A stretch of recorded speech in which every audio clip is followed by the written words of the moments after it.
Hey team, in my previous video, I gave you an overview of what vocal equity is.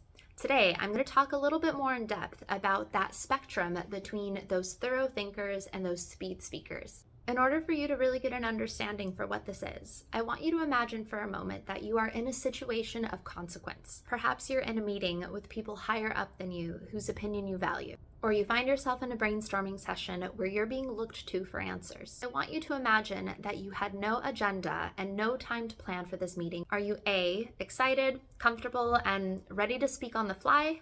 B, feeling nervous, frustrated, and wishing that you knew what this meeting was about? Or C, falling somewhere in the middle, depending on the situation at hand? You're probably going to find that you most often fall on one end or the other of that spectrum. Speed speakers have a lot of ideas. They're excited to share. They may not need or necessarily want a lot of time to prepare before a meeting. They think really big, but they may not always have a strategy to turn those ideas into action. Thorough thinkers, on the other hand, want time to plan. They want to look at the data. They want to formulate their responses before they present their ideas to you.